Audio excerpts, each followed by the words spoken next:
What's up guys, and welcome to the video today. And in this one I'm going to be speaking about the importance of developing really good control and familiarity with your body, because it basically has knock-on effects to so many other aspects of your training, basically every aspect. If you're fully in control of everything you're doing, obviously it gives you way more options when it comes to striking, when it comes to creating angles and just doing anything you want essentially. Now many people don't want to focus upon this stuff and want to do the more, let's face it, fun activities like hitting pads, hitting a bag or whatever. But the problem with doing this is I would say it gives you a false sense of confidence about how good your techniques actually are, because hitting something with resistance like a bag all the time allows you to be making mistakes that you really shouldn't be making. And I like to liken this to, you know, when you go to a bowling alley and say you're playing with a little kid and they put those barrier things up so they can actually hit some of the pins. If that kid didn't really know any better, they might think they were a great bowler, even if it's smashing off the sides. And that's exactly what it's like with hitting a bag all the time, because when you're smashing your weight against this big heavy bag or whatever you're doing, you don't have to cater for your balance if you miss, because you're stopped by it, especially for kicking techniques, although this does happen across everything. And I see a lot of guys might focus a little bit on shadow boxing, but they don't do many kicks. Shadow kickboxing, you could call it. They don't take the techniques into their rawest form. And this is what I really advocate for, is almost being like a scientist and taking that technique into its most rawest form and developing it without any safety measures, you could call it. Essentially, the goal is that you can hit as hard as you want or as fast as you want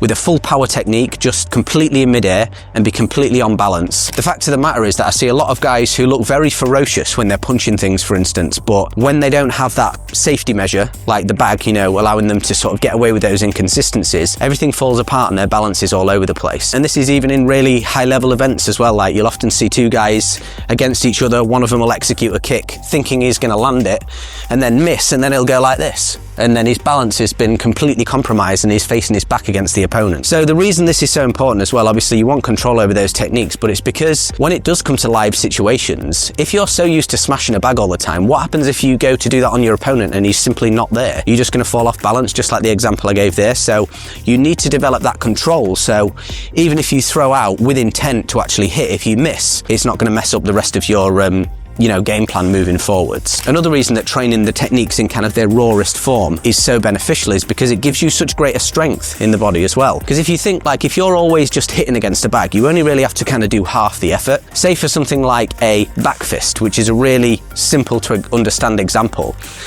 As I extend the back fist here, if I just hit the bag, then the technique's done and I just relax. Whereas when you execute it really fast, say in your shadow boxing, this is half the work to get it out, but then you've got that second half to bring it back in again.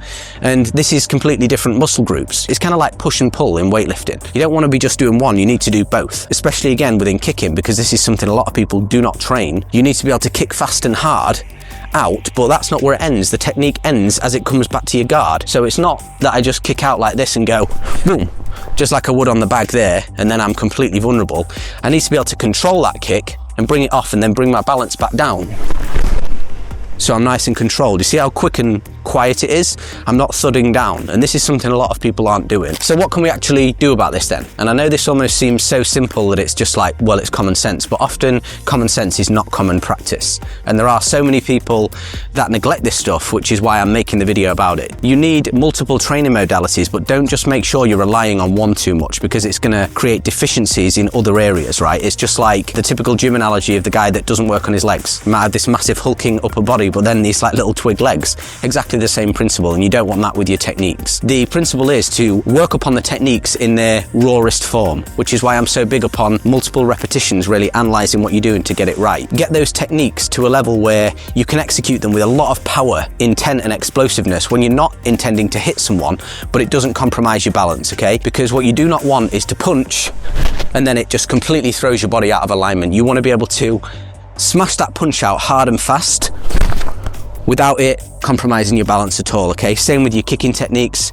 If you're gonna, say, do a crescent kick, boom, you see I can just do it there. And you can work upon this down to the most basic level, which would just be your stance, you know, like moving explosively and attempting to stay on balance with what you're doing, so you're not pushed off balance, and then you can build it up all the way to your most advanced techniques. Now, I'm not saying that this is all you should do. You certainly do need to work across different training modalities. You need all parts of the puzzle. But what I've noticed is people are just neglecting this element, or they'll do 5 minutes of it and that's it. This should be something that is kind of like a lifelong practice. And that's how you get to that really elite level technique. You're never going to do that by just focusing upon it a little bit, okay? It needs to be something that you constantly do, and build this into your training routine. Build a little bit in every now and then and keep refining that technique by doing things like watching footage of yourself. Film yourself every time you train or do a bit of shadow boxing.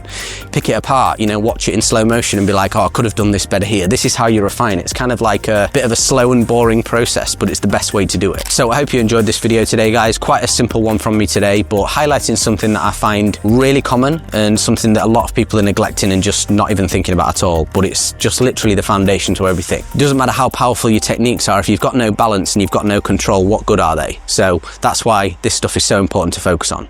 And with that being said, I will see you in the next video.